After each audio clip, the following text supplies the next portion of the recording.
नमस्कार दोस्तों, मैं विशाल वशिष्ठ स्वागत करता हूं आपका हमारे चैनल मोटिवेशनल गुरुजी पे। आज हमारे मोटिवेशनल गुरुजी हैं, उनके बारे में थोड़ा सा आपको बता देता हूं।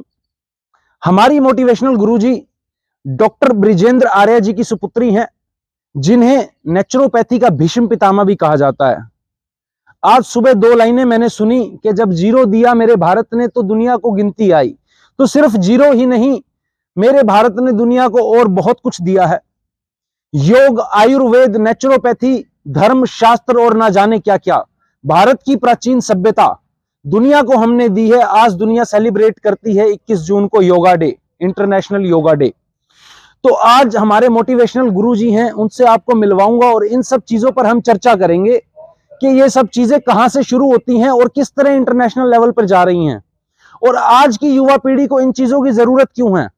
क्या ये चीजें पीछे रह गई, या हमारी युवा पीढ़ी ने वेस्टर्न कल्चर को इतना अपना लिया है कि ये चीजें उन्हें अच्छी नहीं लगती। इन सब चीजों पर हम चर्चा करेंगे हमारी आज की मोटिवेशनल गुरुजी श्रीमती विजाता आर्या जी से, जो कि इंटरनेशनल मेडलिस्ट हैं योगा में, नेचुरोपैथी का सेंटर चला रही हैं। तो दोस्तों, आइए आपकी मुलाकात करवाते हैं श्रीमती विजेता आर्या जी से। तो दोस्तों, मेरे साथ मौजूद हैं डॉक्टर विजाता आर्या जी। नमस्कार मैम। नमस्ते जी, नमस्ते। कैसे हैं मैम आप? बहुत अच्छे, आनंद में। बिल्कुल मैम, आपके साथ मिलने के बाद आनंद की अनुभूति हो रही है हमें भी। तो मैम, पहला क्वेश्चन यही है कि कितने समय से योग के क्षेत्र में मैम कार्यरत हैं आप?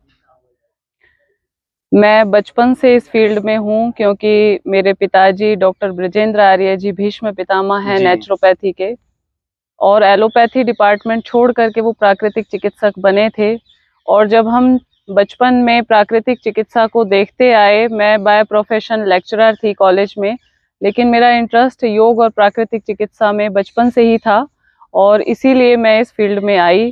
तो ये कह सकते हैं कि मैं बचपन से या बाय बर्थ ही प्राकृतिक चिकित्सक बनकर के ही पैदा हुई। तो मैम, ये कह सकते हैं हम कि जो है घर से जो है चैरिटी बिगिंस एट होम वाली चीज जो है वो स्टार्ट हुई। पिताजी इस फील्ड में थे तो आपको भी लगन लग गई। हाँ जी, बिल्कुल। तो दोस्तों, साफ स्पष्ट सा संदेश ये हर बार की तरह मैं दे रहा हूँ कि पेरेंटल सपोर्ट जो होती है, घर में क्या हो रहा है, अगर एक पिता जो है वो शराब पी रहा है घर पे, तो बच्चों पर क्या इम्पैक्ट उसका जाएगा, वो आप समझ सकते हैं। इनके पिताजी नेचुरोपैथी और योग के क्षेत्र से जुड़े हुए थे। तो आज मैम ने गोल्ड मेडल, सिल्वर मेडल और बहुत जगह पर जो है प्रशस्ति पत्र प्राप्त करे हैं इन चीज़ों को लेकर के। तो मैम, आप क्या कहते हैं इस चीज़ पर कि पेरेंटल सपोर्ट कैसा होना चाहिए आज के समय में, जहाँ पर मैं देखता हूँ गुड़गांव है या और बहुत बड़े बड़े शहर हैं जहाँ डिस्क और पब बन गए हैं, युवा पीढ़ी बजाय के योग और हमारे आयुर्वेद में इंटरेस्ट दिखाने की बजाय वहाँ जाना प्रेफर करती है। देखिए, मैं ये कहूँ कि आज हमसे ज्यादा पाश्चात्य संस्कृति वाले लोग हमें फॉलो कर रहे हैं जी। हम लोग इतना ज्यादा डेडिकेट नहीं है अपनी कल्चर को लेकर, अपनी संस्कृति को लेकर के, लेकिन बाहर वाले लोग भारत की तरफ नजर उठा करके देख रहे हैं कि भारत के पास वो संस्कृति है, वो कल्चर है कि जो पूरे विश्व को बचा सकती है। और हम जितना अपनी मिट्टी से जुड़ करके रहेंगे जी, जितना अपने संस्कृति और कल्चर से जुड़ करके रहेंगे, उतना हमारा विकास है, चाहे वो शारीरिक है, चाहे मानसिक है, चाहे आध्यात्मिक है। तो विकास तो वही है। बाकी पतन की ओर जाना है तो आप पाश्चात्य संस्कृति को फॉलो करें। विकास अगर चाहते हैं तो हमें वापस गुरुकुल प्रथा, योग, प्राकृतिक चिकित्सा, आयुर्वेद, इन सब चीजों को अडॉप्ट करना होगा। और अभी पीछे जो कोविड आया, उसने बता भी दिया कि जितना हम मॉडर्न होने के चक्कर में पड़ गए, या जितना हम लोग फास्ट फॉरवर्ड होने के चक्कर में फास्ट फूड खाना शुरू कर दिया, तो उतना ही हम लोग पीछे चले गए, और हमारी इकोनॉमी डाउन हुई। उसे लेकर के जितना हमने लॉस उठाया है, तो मैं चाहती हूँ कि आगे आने वाले टाइम में लोग इस चीज को अडॉप्ट कर लें, समझ जाएं कि जो अपनी धरोहर हैं, जो अपनी सभ्यताएं हैं, जो अपना कल्चर है, हमारा विकास भी उसी में है और हमारी सुरक्षा भी उसी के अंदर है। जी। तो दोस्तों, मैम सीधा संदेश दे रही है कि जो हमारी पुरानी चीजें हैं, हमारी पुरानी सभ्यता, हमारी संस्कृति है, अगर हम उस चीजों को अगर लेकर के चलेंगे साथ में, तो वो हमारे बेहतर भविष्य होगा। लेकिन अगर हम वेस्टर्न की तरफ जाएंगे तो नुकसान ही नुकसान है। और मैम, नेचुरोपैथी और योग में क्या डिफरेंस है दोनों में? योग तो मैं कहूँ बहुत बड़ा सब्जेक्ट है, लेकिन हम केवल मात्र आसन प्राणायाम ही करवाते हैं और मोस्टली लोग आते भी आसन प्राणायाम या ध्यान का थोड़ा बहुत पोर्शन करने के लिए है। जी। एक सऊदी से लड़की आई और आकर के बोलती है आई वांट टू गेट मोक्ष, मुझे मोक्ष की प्राप्ति चाहिए। जी। लेकिन अभी हमारे यहाँ मेरे पास तो आज तक कोई भी एक ऐसा भी क्लाइंट नहीं आया जो कहे मुझे मोक्ष की प्राप्ति के लिए योग करना है। जी। अभी शरीर की बीमारियों से हम लोग बाहर नहीं निकल पा रहे हैं, और जो मोटा हो जाए वो सोचता है मैं योगा कर लेता हूँ तो थोड़ा वेट घटा लूंगा। किसी को बीपी शुगर हो जाए तो डॉक्टर आजकल सजेस्ट करने लग गए हैं कि आप योगा कीजिए। जी। योगा मीन्स नॉट आसन प्राणायाम ध्यान। Yoga has a complete message for whole humanity. It has a message for our mind, body and soul. ये पूरी बॉडी का, एक पूरी लाइफ का एक प्रोटोकॉल है। जैसे आप जन्म लेते हैं जी। तो कोई ना कोई प्रोटोकॉल तो ईश्वर ने दिया होगा ना हमें, कि इस गाड़ी को, इस मशीन को ये डूज हैं, ये डोंट्स हैं, लेकिन ऐसा हमको पता नहीं है कि शायद कुछ मिला हो। जी। आप मशीन खरीद के लेकर के आते हैं, एक जूसर मशीन खरीद के लेकर के आते हैं, उसके साथ एक मैनुअल मिलता है आपको जी। डूज एंड डोंट्स का। तो ये जो पातंजल योग दर्शन है, ये एक प्रोटोकॉल है, ये पूरा जीवन को जीना सिखाता है, जिसको हम अष्टांग योग बोलते हैं, जिसमें यम नियम हमारे रूल्स रेगुलेशंस हैं कि हमें ऐसा होना चाहिए। यम नियम, आसन प्राणायाम प्रत्याहार धारणा ध्यान समाधि। तो अभी जो हम बात कर रहे हैं ये आसनों की, प्राणायाम की, ध्यान के बारे में, लेकिन योग तो एक बहुत बड़ा सब्जेक्ट है और इसको तो अगर हम चर्चा करने लगे तो बहुत टाइम लग जाएगा। प्राकृतिक चिकित्सा इसलिए बनाना पड़ा क्योंकि हम नेचर से दूर हो गए। जी। पूरा का पूरा लाइफ हमारा आजकल जन्म से लेकर के मृत्यु तक, जन्म लिया तो डॉक्टर के पास थे, मृत्यु हुई तो वेंटिलेटर के ऊपर थे, बीच में जो टाइम बीता डॉक्टर के पास आना जाना, एक चक्रव्यूह में फंस गए हम कि बिना डॉक्टर के तो ना तो डिलीवरी होती है ना डेथ होती है। कोई भी ओकेजन होगा आपको डॉक्टर के पास जाना ही जाना है, चाहे आपको छींक आ जाए, चाहे बुखार आ जाए, चाहे सर्दी हो जाए। जबकि प्राकृतिक जीवन ये कहता है कि शरीर के अंदर जब भी कोई फॉरेन मैटर आता है, गंदगी आती है, तो वो अपने आप निकालने का प्रयास करती है। बुखार आया, जुकाम आया, हैजा, उल्टी, दस्त, फोड़े, फुंसियां आए तो शरीर के अंदर इसलिए आए कि कोई फॉरेन मैटर टॉक्सिन्स अंदर चला गया था, अब उसको हमने रिमूव कर देना चाहिए था। प्राकृतिक चिकित्सा इसलिए बनाना पड़ा क्योंकि हम भूल गए कि ये तो गंदगी से आया है, अब हमें इसे निकालने के लिए प्रयास करना चाहिए। तो योग और प्राकृतिक जीवन एक हमारे जीवन का अभिन्न हिस्सा है, हमारे जीवन का एक पार्ट है। इसे चिकित्सा इसलिए बनाना पड़ा क्योंकि हम अननेचुरल लाइफ जी रहे हैं, अप्राकृतिक जीवन जी रहे हैं, खाना अप्राकृतिक खाते हैं। जो जैसा ईश्वर ने दिया अगर हम उसको एज इट इज कंज्यूम कर लेते हैं तो प्राकृतिक चिकित्सा की जरूरत नहीं है। एक बड़ा अच्छा उक्ति पिताजी कहा करते हैं कि कच्चा खाओ आयु बढ़ाओ। जी। जो व्यक्ति कच्चा खाएगा, जो रॉ खाएगा, उसको किसी भी दवाई की, किसी हॉस्पिटल की जरूरत जीवन भर पड़ने वाली नहीं है। जी। अभी लोग कहते हैं जी आप एनीमा करवाते हो, ये तो अप्राकृतिक होता है, कुंजल क्रिया क्या जरूरत है, ये सारे ट्रीटमेंट की क्या जरूरत है। मैं कहती हूँ अगर आप अप्राकृतिक भोजन खाएंगे तो आपको इन सारी चीजों की जरूरत पड़ेगी, लेकिन अगर आप पशुओं की तरह कच्चा खाना शुरू कर दें, रॉ खाना शुरू कर दें, तो आपको किसी तरह के कोई ट्रीटमेंट की जरूरत कभी जीवन भर नहीं पड़ने वाली। जैसे बंदर है जी। सबसे ज्यादा डीएनए आइडियल है उसका, सबसे ज्यादा स्वस्थ प्राणी है जी। बंदर। क्या खाता है? हाथी सबसे ज्यादा ताकतवर प्राणी है। हम कहते हैं नॉनवेज के अंदर बहुत ताकत है, अंडे के अंदर ताकत है, ये प्रोटीन खाना है, ये सब कुछ खाना है, लेकिन जब हम प्राकृतिक जीवन जिएंगे तो हमें ना तो हॉस्पिटल की जरूरत पड़ेगी, ना हमें किचन की जरूरत पड़ेगी, आपका खर्चा खत्म हो जाएगा।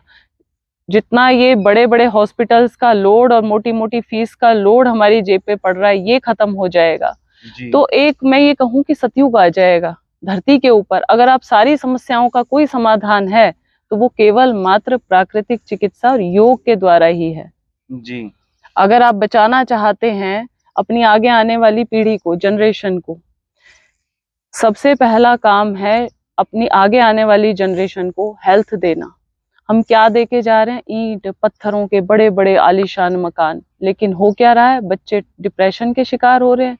बच्चों को बचपन से पैरालाइज्ड, बीपी, शुगर, डायबिटीज, इतनी भयंकर बीमारियां छोटे छोटे बच्चों को हो रही हैं, आप जी। इमेजिन नहीं कर सकते। हमारे पास 2 साल का बच्चा टाइप 1 इंसुलिन पेशेंट, डायबिटिक, और 5-5, 6-6 साल के बच्चे क्रॉनिक अस्थमा के पेशेंट, जिनको जी। अटैक होता था तो हमारी आंखें बंद हो जाती थी कि इतनी क्रॉनिक बीमारियां 5-6 साल की उम्र में बच्चों को कहाँ से आ गई। तो ये कहीं ना कहीं बाय बर्थ माँ की पेट से ही बच्चे बीमारियां लेकर के पैदा हो रहे हैं। माता पिता को ज्ञान नहीं है, शादी हो गई और अनजाने में बच्चे पैदा हो गए।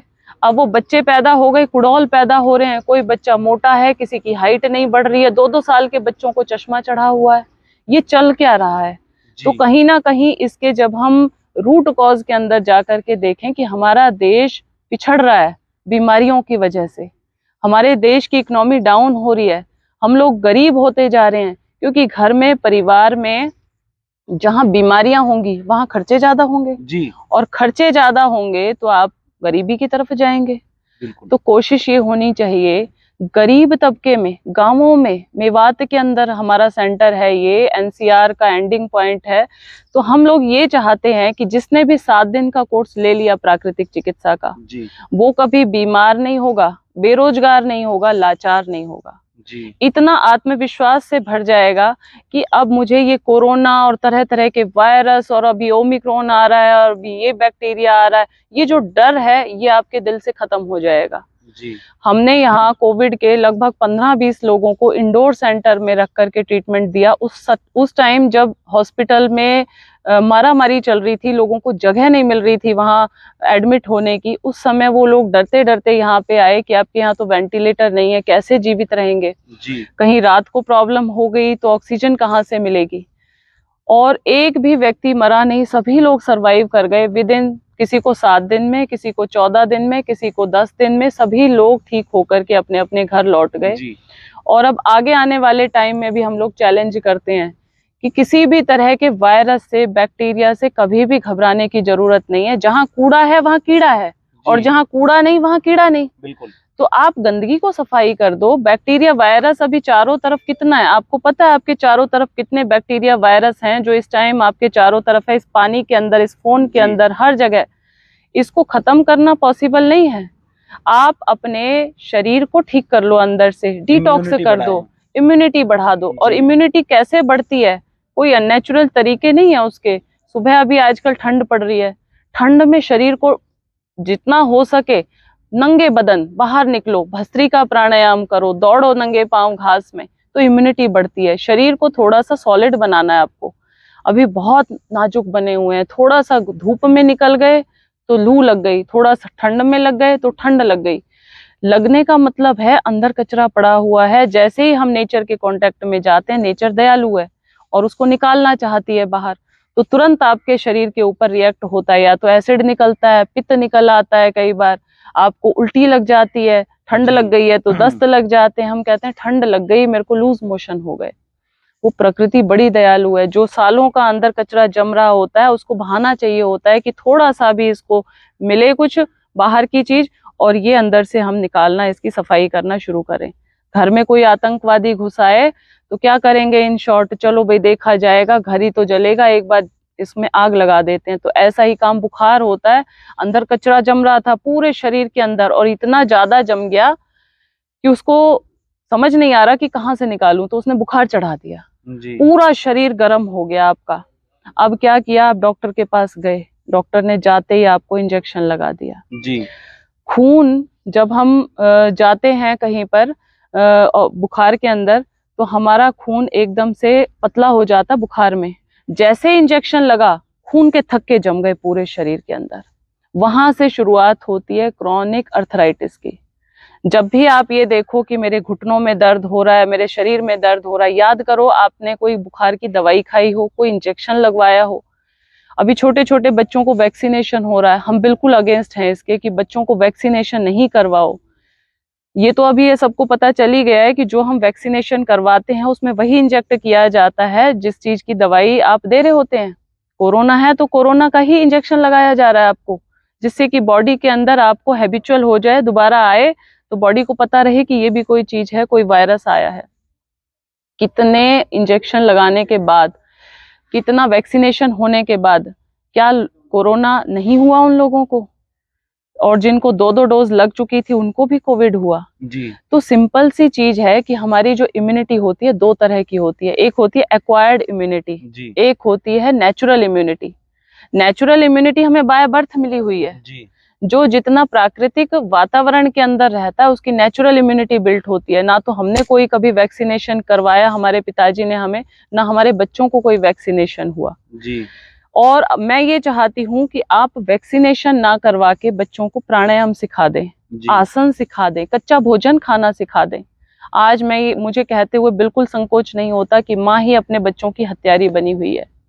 एक तरफ तो हम उनको चीनी, चॉकलेट, बर्गर ऐसी चीजें खिला रहे हैं, खुद ले जा करके रेस्टोरेंट में पेरेंट्स के साथ बच्चे बैठ करके खाते हैं, और फिर ऊपर से हम कोसते हैं सरकार को कि अभी ये वैक्सीनेशन नहीं आया, ये नहीं हुआ, अभी तो ये इतना गंदा हो रहा है। यहाँ पे बाहर को साफ करना पॉसिबल नहीं है, आप अपने अंदर को चेंज कर लो जी। दूसरा व्यक्ति जैसा है वैसा ही रहेगा। अभी यहाँ ये चिड़िया बोल रही है, ये आपके कंट्रोल में नहीं है। बिल्कुल।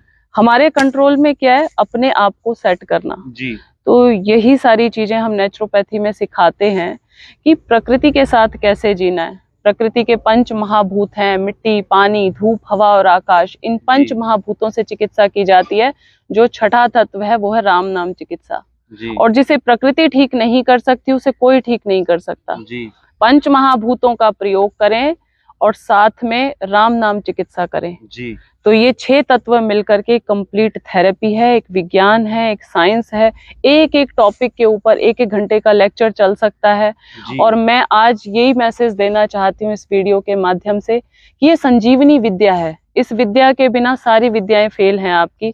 आप इंजीनियर बने, डॉक्टर बने, वकील बने, अध्यापक बने, आईएएस बने, आईपीएस बने, कितने भी बड़े से बड़े पोस्ट पे पहुंच जाएं, आपको 3 चीजें हमेशा चाहिए कि आपका शरीर स्वस्थ हो, मन में प्रसन्नता हो और आत्मा में आनंद हो जी। अब ये तीनों चीजें कहाँ मिलेंगी? पाश्चात्य संस्कृति का अंधानुकरण करने से ना तो मन में शांति मिलती है, आप भोग लो सारे, आपके पास सुख सुविधाएं सारी हैं, लेकिन फिर भी डिप्रेशन हो रहा है, फिर भी टेंशन हो रहा है। तो कहीं ना कहीं हमें मन की शांति भी चाहिए, हमें साउंड बॉडी भी चाहिए, ब्रेन भी हमारा शांत चाहिए जी। तो इसके लिए हमें योग, आसन, प्राणायाम, ध्यान, ये एकादश विद्या हम यहाँ सिखाते हैं जी। जिसमें नेति, कुंजल, बस्ती, आसन, प्राणायाम और यज्ञ चिकित्सा, अपक्व शाकाहार, मिट्टी चिकित्सा, ये सब हम यहाँ पे बड़ा डिटेल से 7 दिन यहीं रहना खाने की व्यवस्था होती है और आप इसको प्रैक्टिकल सीखते हैं कि कैसे प्रकृति हमें ठीक करती है जी। नेपाल से आए हुए अभी हमारे पास 2 लोग हैं जिनको डॉक्टर्स ने 20 लाख का खर्चा तो करके आए हैं और अब मना कर दिया था कि आपके रोग का इलाज हमारे पास नहीं है जी। विद इन 4 से 5 दिन में पेट में जो आग जलती थी, जो गैस की दवाइयाँ थी, जो लीवर की दवाइयाँ थी, जो जॉइंट्स पेन की दवाइयाँ थी, सब कुछ बंद हो गया। इतनी शांति हो गई शरीर के अंदर। कहते हैं जी हमें तो पहले पता होता हम आ जाते। इतना दुख भोगने के बाद लोग प्राकृतिक चिकित्सा में आते हैं।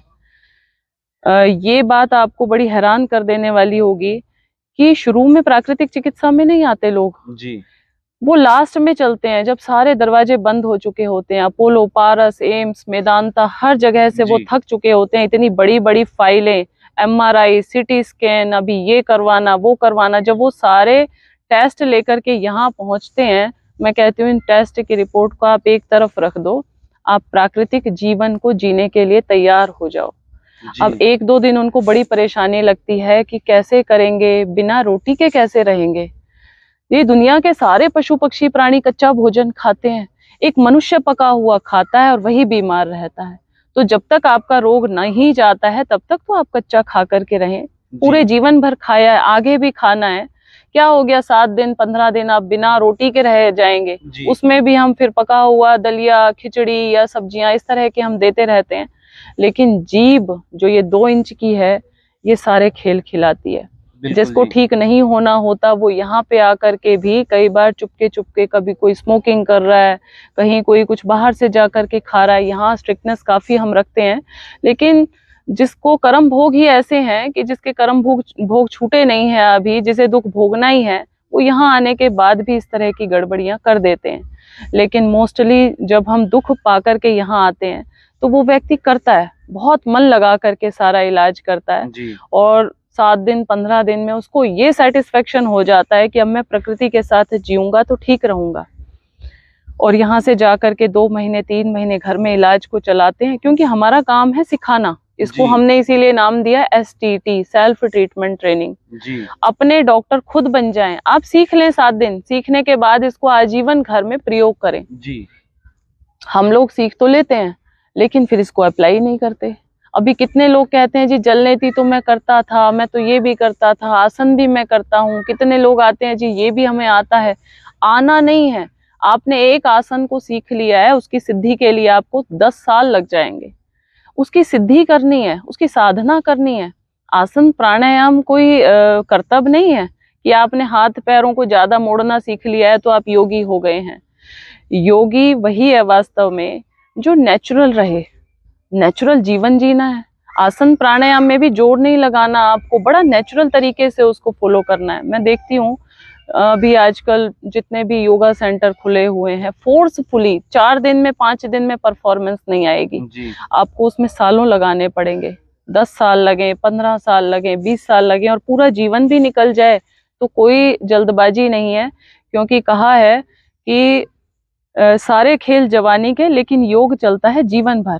योग आपको जीवन भर के लिए चलाना है, 10-15 दिन 20 दिन का नहीं है कि 10-15 दिन करके इसको छोड़ दें। जी। योगी बनना तो दूर आओ प्रयास करें। हमने एक कदम उठाया है, पहली सीढ़ी चढ़े हैं। हम कहते हैं हमारे कोई बहुत अच्छे कर्म थे कि मनुष्य का जन्म मिला और जन्म मिलने के बाद योग और प्राकृतिक जीवन को हमने सीखा इस जीवन में, और सीखने के बाद अब इसको सेवा के रूप में हम दूसरों तक पहुंचा रहे हैं। तो आपका भी इस कड़ी में कहीं ना कहीं मैं कहती हूँ कि बहुत धन्यवाद है कि आपने अपना योगदान दिया, क्योंकि ये जन सेवा है, यही सच्ची सेवा है, यही वास्तव में मानव का जो सच्चा धर्म है वो यही है। किसी को पीड़ा है, कोई दुख में है, परेशानी में है, उसको एक ज्ञान मिल जाए। जी। अभी जितने लोग आते हैं यहाँ यही कहते हैं जी इतना आसान था स्वस्थ रहना, हमें तो पता ही नहीं था। हम तो रोज हमारा डॉक्टर के पास विजिट होती थी, रोज तरह तरह के इंजेक्शन लगते थे, दवाइयाँ होती थी। तो स्वस्थ रहना आसान है, बीमार रहना मुश्किल है। तो दोस्तों काफी जानकारी जो है मैडम ने दे दी है और बहुत सुंदर संदेश दिया है कि अगर हम नेचर से जुड़े रहेंगे, हमारी आदतें वेस्टर्न नहीं हैं, गलत चीज़ों का इस्तेमाल हम नहीं कर रहे हैं, तो हम स्वस्थ रहेंगे। योग जो हमारी संस्कृति का एक पार्ट है, योग को हम अपना लें अपने डेली जीवन में। जैसे मैं एक उदाहरण के तौर पर अगर बताऊं जी, हल्दी वाला दूध पिला दिया करते थे अगर चोट वगैरह लग जाती है, तो ये वो प्राकृतिक चिकित्सा है कि नेचुरल चीज़ों से किसी चीज़ का इलाज किया जाए।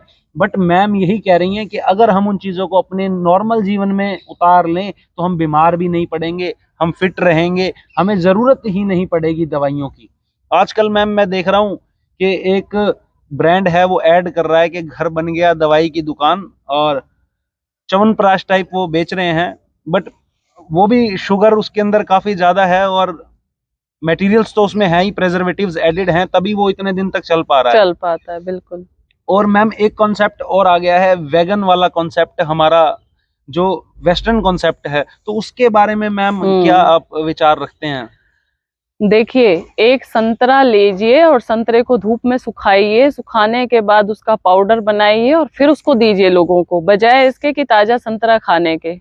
नीम को पहले सुखाइए, सुखा करके उसको चूरन बनाइए, चूरन बना के उसकी गोली बनाइए और गोली बना करके लोगों को दीजिए। तो ये जितने भी मैं प्रोडक्ट, प्रोटीन, तरह तरह के केमिकल, डिब्बा बंद प्रिजर्वेटिव, इसको मैं तो डेड फूड बोलती हूँ जी। जो पैकेट में आ गया वो फूड तो है ही नहीं, वो फिर बन गया आपका प्रोडक्ट जी। अब प्रोडक्ट बेचने वाला तो मुनाफा कमाएगा। बिल्कुल जी। उसको जो चीज बेचनी है उसमें आप वो अपना भी मार्जिन लेगा, अपनी लेबर का भी लेगा, जो आपने सामान यूज किया है उसका भी निकालेगा। और अगर संतरे को एज इट इज बेचा जाए तो उसका तो कोई ब्रांड एम्बेसडर नहीं है। बिल्कुल जी। उसको सब्जी वाले के सिवा किसी को लाभ होने वाला नहीं है। बिल्कुल। तो जितने भी पैकेट में आते हैं बड़े महंगे महंगे, मैं देखती हूँ 5-5, 10-10 हजार के लोग प्रोडक्ट खा रहे हैं, इतनी महंगी महंगी क्रीमें लगा रहे हैं। तो जो चीज ताजा फॉर्म में है, मान लो एलोवेरा है 2 पैसे का, आपके घर में उगा हुआ है, इसको आप खाने में, लगाने में हर तरह से इस्तेमाल कर सकते हैं जी। नीम है, नीम की गोलियां क्यों खानी है, गिलोय की गोलियां क्यों खानी है। जी। ऐसे ही आप प्रोडक्ट ले रहे हैं, एक्सट्रैक्ट निकालते हैं उसका, ठीक है, सार निकालते हैं। जी। अगर इतना सामान लेते हैं तो उसमें से इतना सा सार निकलता है। जी। और आप ऑरेंजेस खाइए, संतरे खाइए, वही तो विटामिन सी ही तो दे रहे हैं हमें, विटामिन सी मिल रहा है, प्रोटीन मिल रहा है। स्प्राउट्स खाइए। आपको घर में एक छोटी सी चीज बताती हूँ जो हॉर्स पावर है, वो है हमारा स्प्राउट्स। चना, मूंग, मोठ, मूंगफली, सोयाबीन, इनको रात को सोक कर दीजिए पानी में और पानी में से निकाल दीजिए। इसका एक एक दाना कैप्सूल के बराबर ताकतवर है। जी। घोड़ा घास खा रहा है, घास से उसको ताकत मिल रही है। घोड़ा चना खा रहा है, उस चने से उसको ताकत मिल रही है। हम कहाँ से ताकत ले रहे हैं? हम या तो जानवरों को ही खा रहे हैं, जो उन चीजों को खा रहे हैं उन्हीं को मार मार करके खा रहे हैं। जहां से जानवरों को ताकत मिल सकती है कि हमें नहीं मिल सकती। बिल्कुल। हम भी तो शाकाहारी प्राणी हैं, हम मांसाहारी प्राणी नहीं है, क्योंकि हमारे देखो ना तो नेल से शार्प है, ना हमारे कीले हैं, ना हम किसी जानवर को चलते हुए पकड़ के दबोच सकते हैं। तो ये तो पता है कि हम शाकाहारी प्राणी हैं। और शाकाहारी होकर के जो हमारा शाक है, सब्जियां हैं, फल हैं, इनमें भरपूर न्यूट्रिशन है। जी। हमें कहीं से बाहर डिब्बा बंद कोई भी चीज खरीदने की आवश्यकता नहीं है। आज ये बात बड़ा मैं बहुत जोर लगा करके बड़े दुखी मन से भी कहना चाहती हूँ कि लूटो नहीं। हाँ, जिनके पास पैसा है वो लोग खर्च करते हैं इन सब चीजों को, लेकिन आजकल मध्यम वर्गीय लोग भी इसकी चकाचौंध में या ऐड के, वो कहते हैं ना जो दिखता है वो बिकता है। तो जो ऐड दिखाई दे रही है कि ये तो प्रोडक्ट ऐसा है कि 4 दिन में बॉडी बना देगा, 4 दिन में कोलाजन इतना है कि आपकी झुर्रियां खत्म हो जाएंगी, आप फिर से यंग दिखने लग जाएंगे, ये सब झूठ है। इसमें 1% भी सच्चाई नहीं है। तो आप जो ताजा फॉर्म में चीजें हैं, आपके मौसम की फल, सब्जियां, सलाद, आपके जो ठेले वाला है, ये बहुत बड़ा न्यूट्रिशन, आपकी पूरी चलती फिरती डॉक्टर की दुकान है। जी। तो आप जाओ। और हम इंडिया वाले तो कितने खुशकिस्मत हैं, बाहर फॉरेन में जाकर के देखते हैं तो क्या दिखता है, वहां पे फल, सब्जियां, सलाद ज्यादा नहीं मिलती। अभी कल ही एक यूएस से लड़की आई थी, तो बोलती है वहां पे वेट लूज करना मेरे लिए मुश्किल इसलिए है कि ताजा सब्जियां नहीं मिलती। लेकिन हमारे तो घर के आगे, घर के अंदर उगी हुई हैं, और फिर हम लोग वो प्रोडक्ट खाते हैं, वो बासी भोजन खाते हैं। उनकी मजबूरी है वो बासी भोजन खाना, लेकिन हम लोगों को इतना ताजा फ्रेश मिल रहा है। गेहूं इतना सा आप अंकुरित कर दीजिए, रात को भिगो दो पानी में, और 2-3 दिन उसका पानी चेंज करते रहिए। वो कैंसरस दवा है, कैंसर की दवाई, एंटी कैंसर, उसका जो पानी है उससे आप नहा सकते हैं, पी सकते हैं। और वो अंकुर जो आपका गेहूं था उसको आप खाइए, वो हर तरह के कैंसर की दवाई है।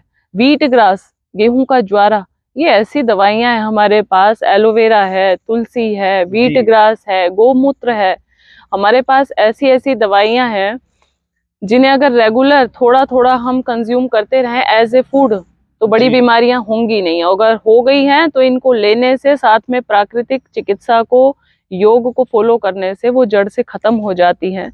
तो कभी भी आप घबराएं नहीं, क्योंकि हमारा कल्चर बहुत रिच है, हमारी किचन बहुत रिच है। जितने मसाले हैं, एक से बढ़कर के एक मसाले हैं, धनिया, जीरा, हल्दी, एक एक विषय पे पूरी एक एक वीडियो बनाई जा सकती है 1-1 घंटे की। क्योंकि ये एंटीबायोटिक्स हैं। जैसे अभी हम गोलियां खाते हैं ना, एंटीबायोटिक्स से खा रहे हैं। आप सुबह सुबह 2-2 पत्ते ले लीजिए, नीम के, गिलोय के, जामुन के, तुलसी के, अमरूद के, जो भी आपको मिले अपने बगीचे के अंदर, 2-2, 4-4 पत्ते ले लीजिए, उनको चबा के खा लीजिए। तो आपके शरीर के अंदर कहीं कोई भी इन्फेक्शन होगा ही नहीं। आपका मैं ये कहती हूँ ना, वैक्सीनेशन लगवा रहे हैं, आपका वैक्सीनेशन हो गया अगर आपने ये पत्ते 2-2, 4-4 चबा करके खा लिए। अब बंदर खा जाता है किसी को, तो हम क्या रेबीज के टीके लगवाते हैं, है ना, बिल्कुल जी। कि कहीं हमें ना हो जाए। बंदर तो शाकाहारी है, क्यों हो जाएगा? तो इस तरह से हमने इतना ज्यादा, वो रेबीज का जो टीका लगाया जाता है, वो कहते हैं हमने वही आपको दिया है जो बंदर ने आपको काटा है तब होगा। तो ये चीज, इनकी हमें जरूरत नहीं है, क्योंकि हमारी बॉडी में नेचुरल इम्यूनिटी इतनी ज्यादा है कि वो उसको फेस कर सकती है। अपने आप टूटी हुई हड्डी जो होती है आपकी, कौन जोड़ता है उसको? एक प्लास्टर जरूर लगाया जाता है जिससे आपका हाथ ऐसे ही रुका रहे, बाकी उसमें कोई दवाई नहीं होती है। 2-2.5 महीने में टूटी हुई हड्डी अपने आप जुड़ती है, उसे नेचर ठीक करती है। जी आपको अभी बोलते हुए कोई मक्खी मच्छर मुंह में चला जाए, तुरंत खांसी आएगी, मुंह सूखने लगे खांसी आ जाएगी, नाक में कुछ चला जाए छींक आ जाती है, आंख में कोई कचरा चला जाए तुरंत आंख में आंसू आ जाता है। प्रकृति हर समय लगी हुई है अपने आप को कि अंदर शरीर को सफाई करें, सफाई करें, सफाई करें। गंदगी है अंदर, पसीना निकाल देती है, नीचे से ऊपर से दस्त लगा देती है, शरीर हीट करके बुखार निकाल देती है। हर समय प्रकृति तो लगी हुई है शरीर को हल्का करने में। हम क्या करते हैं? इंजेक्शन लगा के दबा दिया। अभी शरीर के ऊपर कोई फोड़ा फुंसी निकल आया है, उसको क्रीम लगा करके दबा दिया। वॉमिटिंग हो रही है, एंटी एसिड दवाई दे दो, नहीं निकलने देते। तो ये बड़ा भयंकर सिचुएशन हो जाती है। अंदर ही अंदर जब रोग दब जाता है तो फिर वो असाध्य रोग में कन्वर्ट हो जाता है। छोटा सा जुकाम, छोटी सी खांसी अस्थमा में कन्वर्ट हो जाती है, फिर वो ब्रोंकाइटिस बन जाता है, नाक में गया साइनोसाइटिस हो जाता है, फिर कहते हैं बच्चे की हड्डी बढ़ गई, अब तो हड्डी कटवानी पड़ेगी। कितने यहाँ पे लोग आते हैं जो कहते हैं कि जी नाक की हड्डी बढ़ गई है, डॉक्टर ने कटवाने के लिए बोला हुआ, मैंने कहा नहीं कटवाना। एक नाक कटी थी तो लंका कांड हो गया था, आज जहां देखो नाक कटवाने के लिए तैयार बैठे। तो ये मैं इसको साइंस नहीं कहती, नॉन साइंस है ये। और नॉन साइंस को फॉलो करने वाले लोग हमारे जैसे दुनिया में भरे पड़े हैं, जो सोचते नहीं समझते नहीं कि इतना आसान है जीना, इतना आसान है स्वस्थ रहना, लेकिन उस लाइफ स्टाइल को फॉलो करने में हमें बड़ी परेशानी होती है। पूरे दिन भर आप एसी में बैठे रहोगे, पसीना निकालोगे नहीं, शरीर का गंदगी निकलेगी नहीं, खाने में पूरा हम लड्डू भी खा ले, हम बादाम भी खा लें, हम दूध भी पी लें। बड़े अच्छे क्वेश्चन होते हैं लोगों के, बादाम तो बहुत अच्छा है जी, दूध तो बहुत बढ़िया है जी, पी लूं? मैंने कहा पियो, 5 बादाम खाते हो तो 5 किलोमीटर दौड़ो, 1 गिलास दूध पीते हो तो कम से कम 1 चम्मच पसीना तो बहाओ, इतना तो काम करो शरीर से। लेकिन खाने के हम आदी इतने हो चुके हैं, लेकिन शरीर का वर्क खत्म होता जा रहा है। पहले एक बड़ी अच्छी कहावत हुआ करती थी कि मर्दों को कस्सी और औरतों को चक्की जरूर चलानी चाहिए। अब दोनों चीजें गायब है घर से, कहाँ कस्सी दिखाई दे रही है आपको? इक्विपमेंट्स ने जगह ले ली है। बिल्कुल। और हमारे घर में मुगदर और ओखली इस तरह के ये इंडियन ट्रेडिशनल जिम हुआ करता था। बिल्कुल बिल्कुल मैम, इन्हीं सब चीजों को लेकर के हमारा ये वीडियो दर्शकों हमने बनाया है कि नेचर से अगर हम जुड़ जाएंगे, घर में चीजें जो हैं, पुरानी चक्की हुआ करती थी, कस्सी हुआ करती थी और धार निकाला करते थे, घर में दूध हुआ करता था। आज का कॉन्सेप्ट ये चल गया वीगन है जी, हमने तो दूध से रिलेटेड जो है चीजें ही नहीं खानी है, हमने दूध से रिलेटेड चीजें नहीं खानी है, पनीर नहीं खाएंगे हम। तो मैम ये कॉन्सेप्ट कहाँ सही आता है वेगन वाला? देखिए, हमारी जो धरती है गोकुल धाम जी, कृष्ण की धरती रही है। राम कृष्ण हमेशा से दही मक्खन ये सब खाया करते थे जी।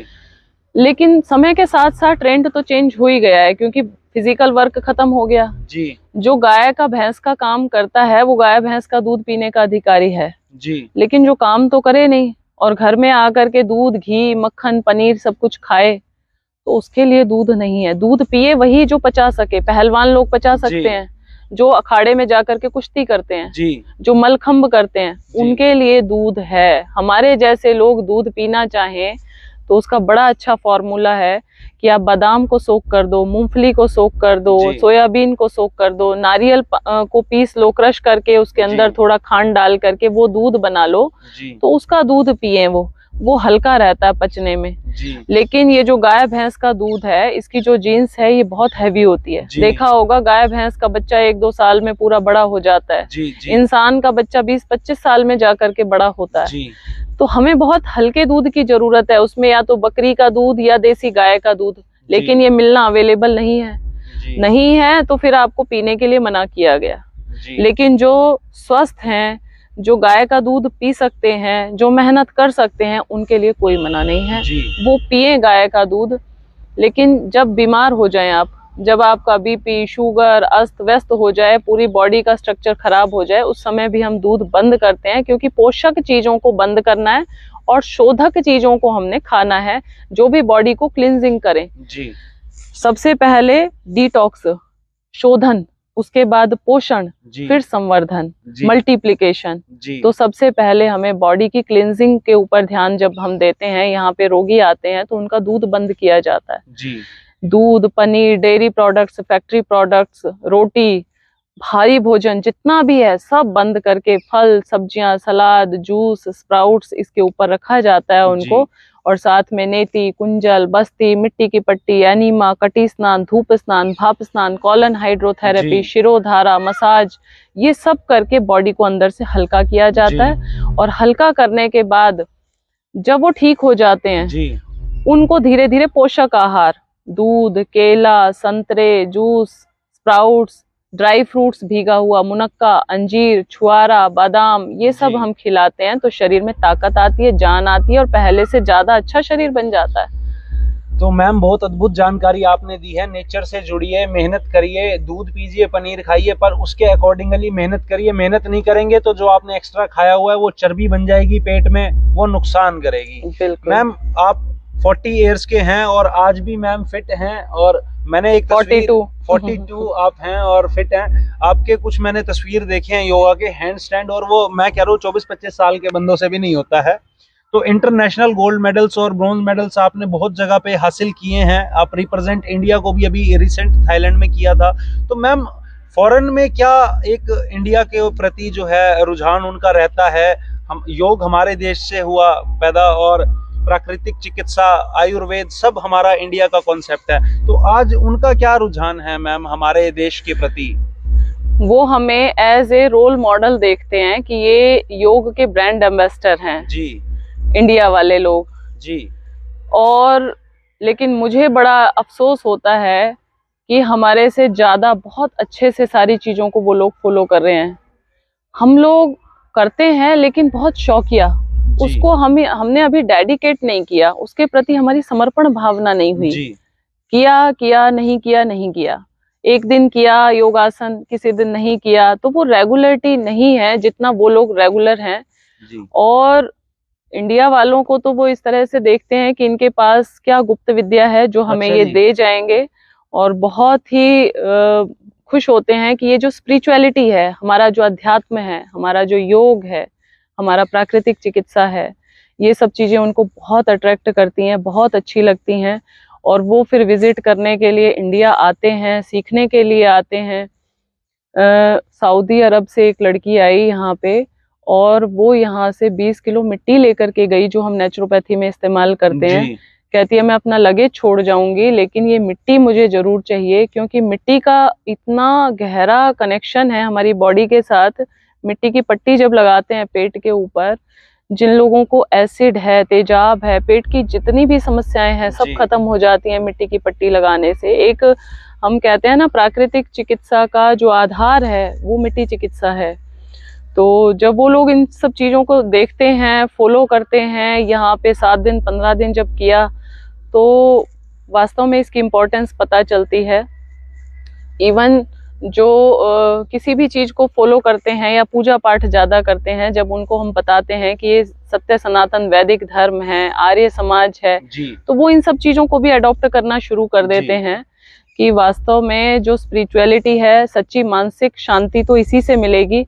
हम लोग कितना भी भोगों की तरफ भोग लें, एक ना एक दिन आपको वापस लौटना पड़ेगा, क्योंकि ना तो स्वास्थ्य है ना मानसिक शांति है। तो यही आज का वीडियो का सार भी है कि हमें अपने संस्कृति को, भारतीय संस्कृति को बचाना है, और उसके लिए योग, प्राकृतिक चिकित्सा, आयुर्वेद इनको अपनाना है। एलोपैथी एक इमरजेंसी ट्रीटमेंट है। कभी आप इमरजेंसी में हैं, बहुत आपको ब्लीडिंग हो रही है, उस समय आपको फर्स्ट एड के लिए एलोपैथी की तरफ आप जा सकते हैं। अदरवाइज किसी भी सिचुएशन में आप कोशिश यही करें कि प्राकृतिक चिकित्सा को, योग को और आयुर्वेद को ही फॉलो करें। और विदेशी लोग अब हमारे देश की तरफ इसीलिए अट्रैक्ट हो रहे हैं क्योंकि हमारे पास योग है। तो दोस्तों, फॉरेनर्स जो हैं वो हमारी तरफ अट्रैक्ट हो रहे हैं क्योंकि हम नेचर से जुड़े हुए हैं। नेचर की खदान है हमारा हिंदुस्तान, हमारा भारत देश। न जाने क्या क्या हमने दुनिया को दिया है, पर हमारे जो आज के लोग हैं वो फॉरेन की तरफ अट्रैक्ट हो रहे हैं। तो उन चीज़ों से दोस्तों बचें। ये वीडियो इसीलिए बनाया है कि आपको बताया जा सके कि नेचर की कितनी इम्पोर्टेंस है, और नेचर से क्या क्या हमें मिल सकता है। मैम मैं चाहूंगा एक बार आप अपना नंबर दे दें, अगर कोई आपसे संपर्क करना चाहे। मैम का सेंटर है कायाकल्प के नाम से, जो किसी गंभीर बीमारी से अपना रिश्ता जोड़ गया है तो मैम से संपर्क कर सकते हैं। अदरवाइज मैम के वीडियोस भी हैं यूट्यूब पर, आप डॉक्टर विजेता आर्या लिखेंगे तो आपको वीडियोस मिल जाएंगे। तो मैम एक बार प्लीज आप नंबर बता दीजिए।